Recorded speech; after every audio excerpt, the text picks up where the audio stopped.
Bismillahirrahmanirrahim. Assalamualaikum warahmatullahi wabarakatuh. Alhamdulillahirabbil alamin wa bihi nasta'inu ala umuri dunya waddin. Wassalatu wassalamu ala asyrofil anbiya wal mursalin sayyidina wa maulana Muhammadin wa ala alihi wa sahbihi ajmain amma ba'du. Alhamdulillah, ini adalah pertemuan ketiga di mata kuliah fikih dan usul fikih yang kali ini insya Allah kita akan membahas terkait dengan dalil-dalil syara'. Apa itu dalil syara'? Dalil menurut bahasa adalah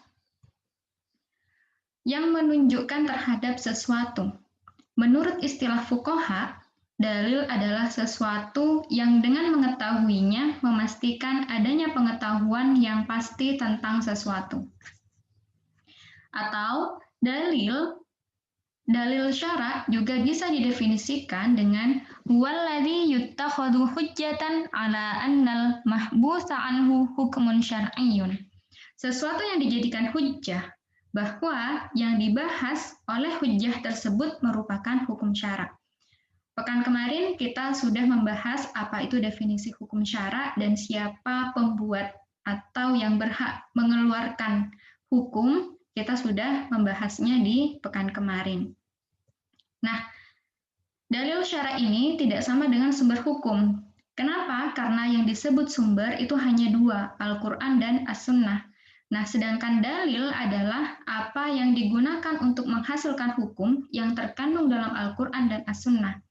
Maka, dalil syara' ini merupakan persoalan usul syar'i atau sesuatu yang membuktikan keberadaan hukum syara'.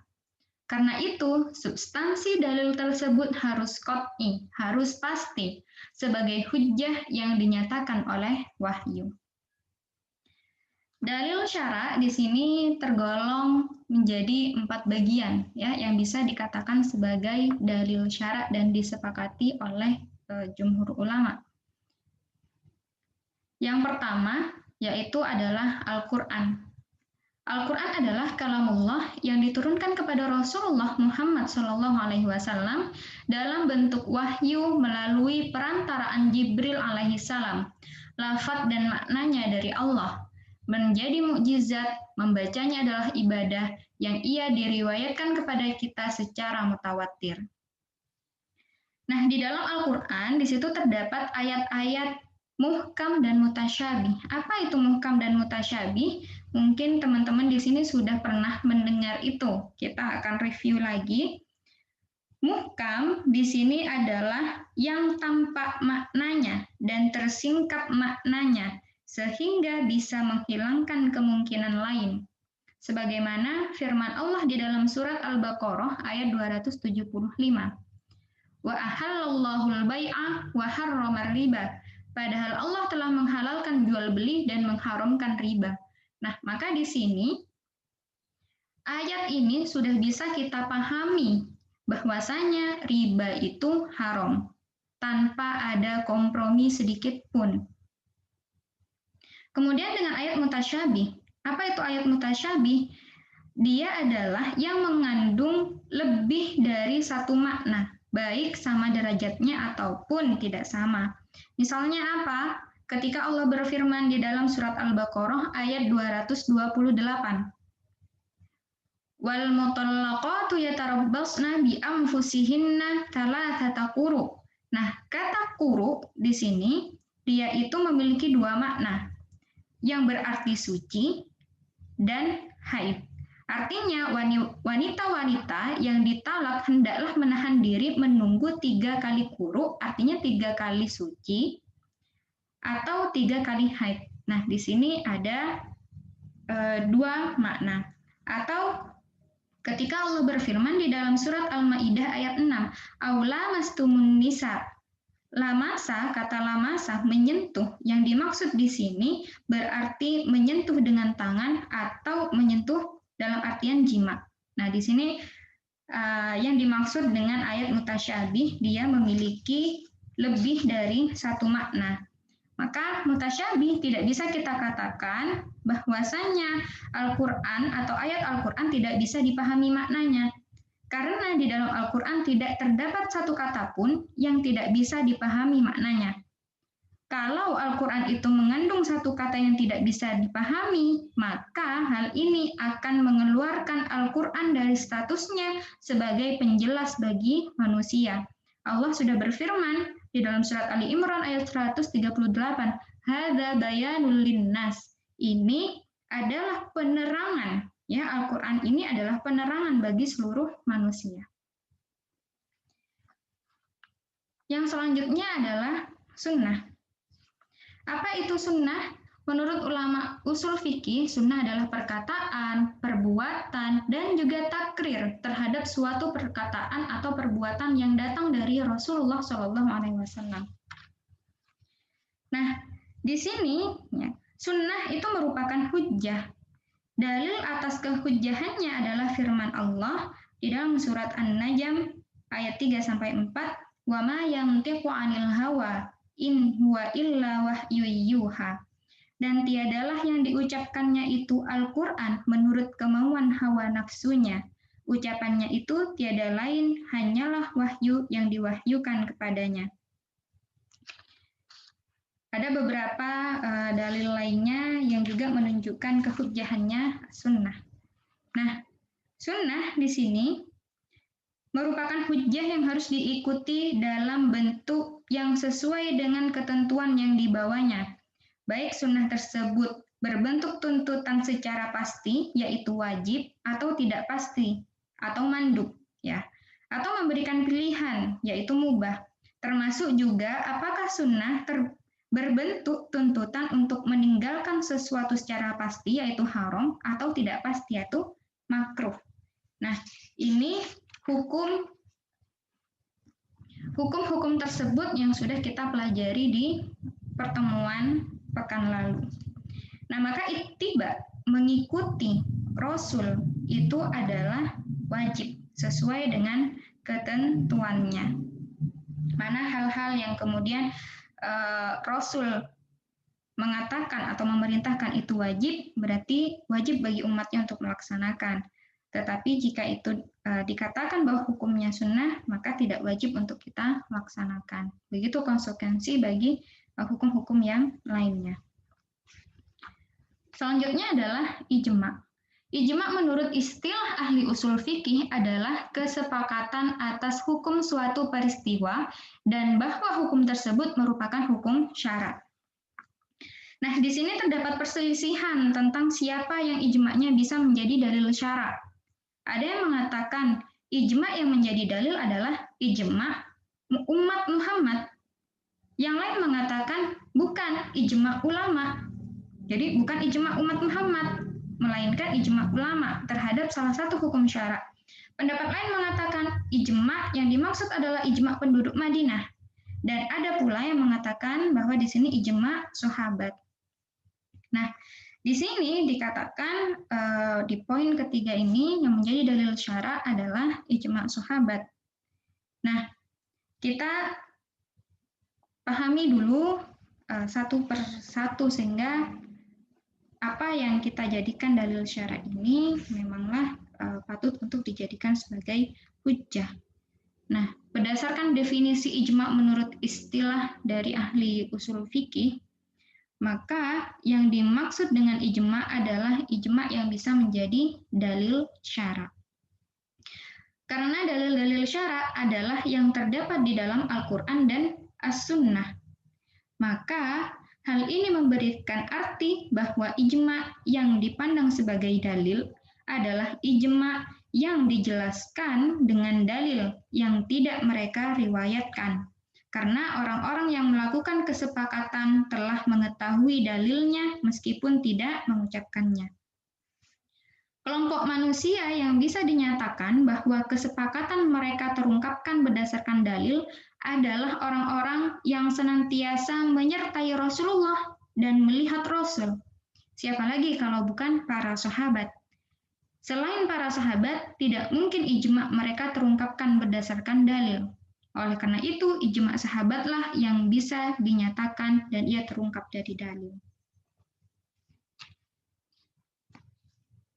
Nah, selanjutnya adalah qiyas. Qiyas di sini menurut istilah usul fikih adalah menyertakan suatu perkara terhadap yang lainnya dalam hukum syara karena terdapat kesamaan illat di antara keduanya, yaitu terdapat kesamaan dalam perkara yang mendorong adanya hukum syara bagi keduanya. Nah, kias di sini ya, yang dimaksud adalah kias syar'i, bukan kias akli, yaitu kias yang di dalamnya terdapat indikator atau amaroh dari syara yang menunjukkan legalitasnya sebagai kias. Dengan kata lain, terdapat ilat syar'i yang dijelaskan dengan nas. Jadi di sini ilat yang digunakan ilat syar'i dan dia dijelaskan oleh nas-nas syara. Sedangkan kias akli atau analogi akal adalah kias yang dipahami akal dari sekumpulan syariat tanpa disertai nas tertentu yang menunjukkannya, atau kias yang dipahami akal dari analogi suatu hukum kepada hukum lain semata-mata karena adanya kemiripan menurut akal tanpa disertai dengan perkara yang mendorong disyariatkannya hukum yang dijelaskan oleh syara. Hal ini tergolong perkara yang tidak dapat dibenarkan, bagaimanapun keadaannya. Nah, ini perlu digarisbawahi. Maka dalil syara di sini ada Al-Quran, As-Sunnah, Ijma' Sahabat, dan Qiyas Syar'i. Ini berdasarkan kitab yang kami kaji di sini, karyanya Syekh Atha bin Khalil di dalam kitabnya At-Taisir, Al-Wusul ilal Usul. Selanjutnya, nah, ketika kita sudah memahami dalil-dalil syarak tadi, ternyata ada perkara-perkara yang juga diduga sebagai dalil, dan ini ada ikhtilafiyah, ya, ada perbedaan di antara ulama yang satu dengan yang lainnya. Ada ulama yang menggunakan dalil ini, namun ada juga ulama-ulama yang kemudian membantah bahwa hal tersebut tidak bisa dikatakan sebagai dalil. Apa saja itu? Nah, di sini saya menyebutkan ada 4 bagian. Nah, sebenarnya nanti masih ada dalil-dalil yang lainnya yang diduga sebagai dalil, dan ini banyak perbedaannya. Yang pertama adalah syar'un man qablana, syariat umat terdahulu. Ada beberapa kelompok yang kemudian menyatakan bahwa syar'un man qablana ini bisa dijadikan sebagai dalil syara. Namun, dari kitab yang saya kaji ini tidak bisa dikatakan sebagai dalil syara. Kenapa? Karena syariat umat terdahulu, ya, umat dari nabi-nabi sebelum Nabi Muhammad bukan termasuk syariat bagi kita dan bukan tergolong hujjah atau dalil bagi kita. Allah berfirman di dalam surat Al-Maidah ayat 48, A'udzubillahi minasyaitonirrajim. Wa anzalna ilaikal kitaba bil haqqi musaddiqan lima baina yadayhi minal kitabi wa muhaiminan 'alaihi. Yang artinya, dan kami telah turunkan kepadamu Al-Qur'an dengan membawa kebenaran, membenarkan apa yang sebelumnya, yaitu kitab-kitab yang diturunkan sebelumnya, dan batu ujian terhadap kitab-kitab yang lain itu. Nah, arti dari wa muhaiminan alaihi adalah nasikhan lima sabaqahu, yaitu penghapus kitab-kitab sebelumnya. Jadi, kita sebenarnya tidak disuruh untuk melaksanakan syariat sebelum kita. Kita hanya disuruh untuk menjalankan Islam yang telah dibawa oleh Nabi Muhammad SAW. Yang kedua adalah mazhab sahabat.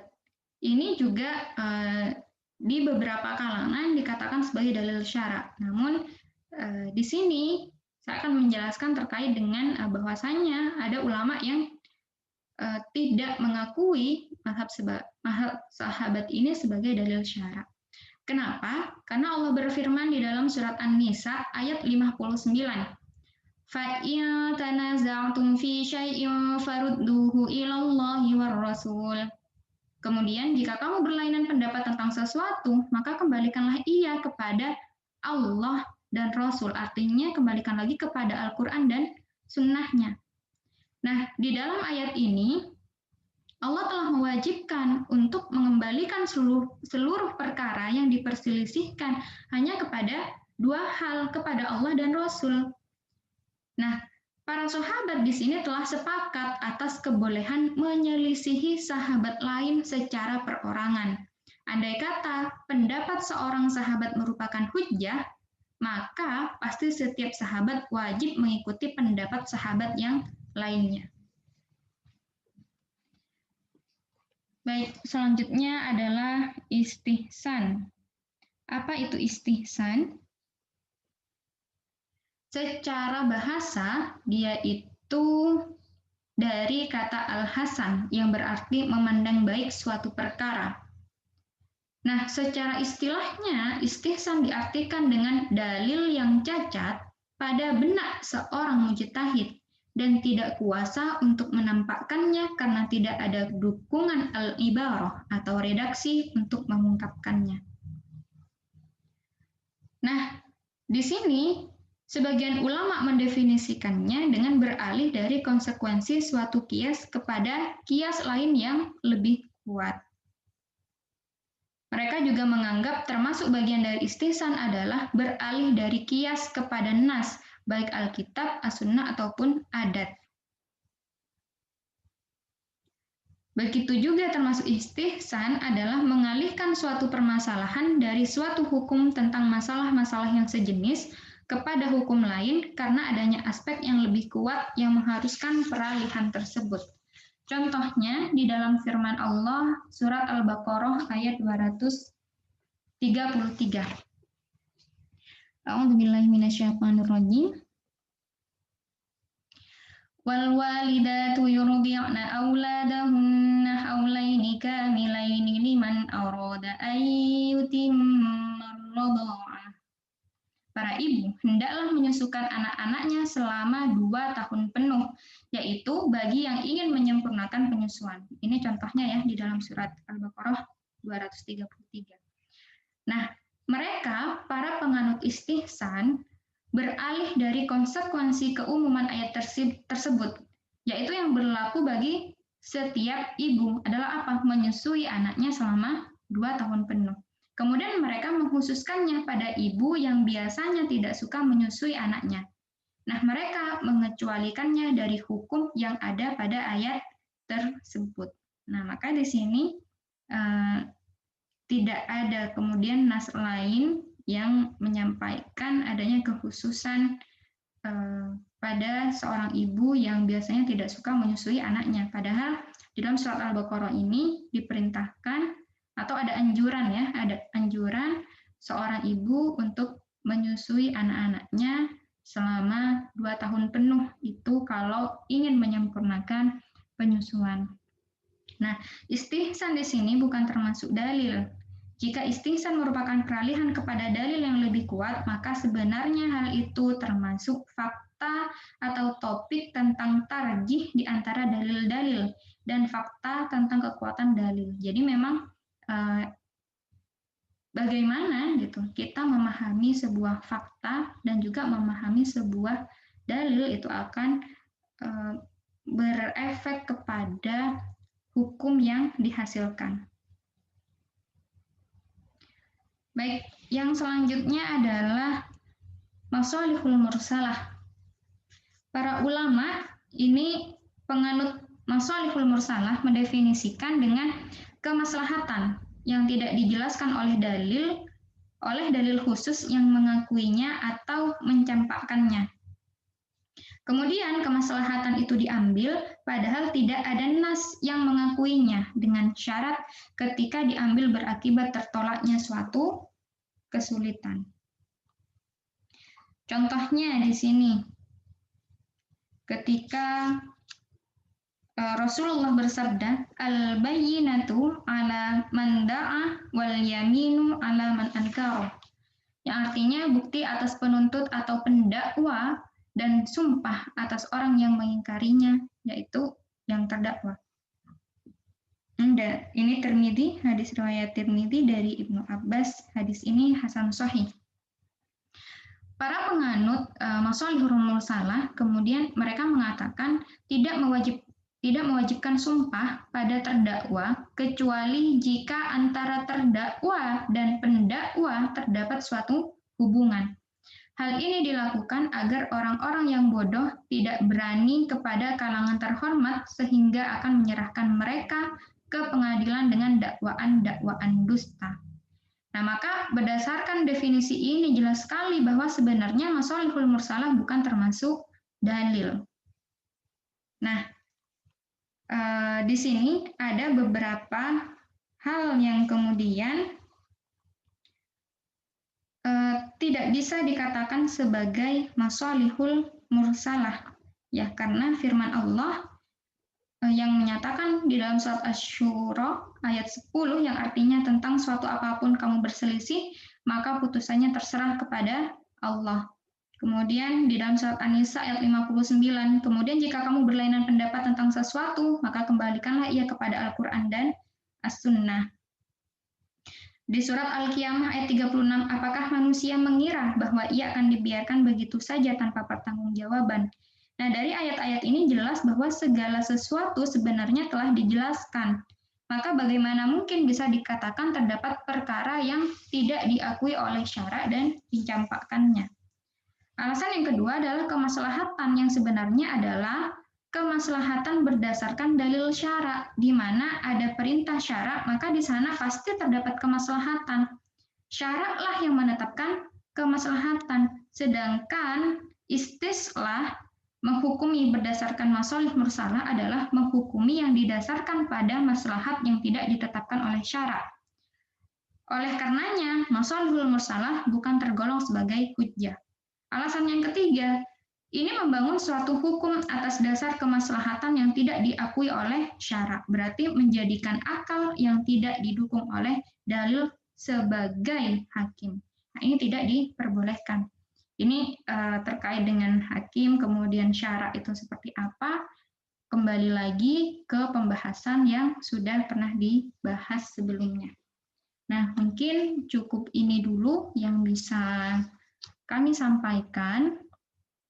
Mahasiswa silahkan melakukan penugasan sebagaimana di link yang sudah tersedia. Saya akhiri. Semoga bermanfaat. Wabillahi taufiq wal hidayah. Wassalamualaikum warahmatullahi wabarakatuh.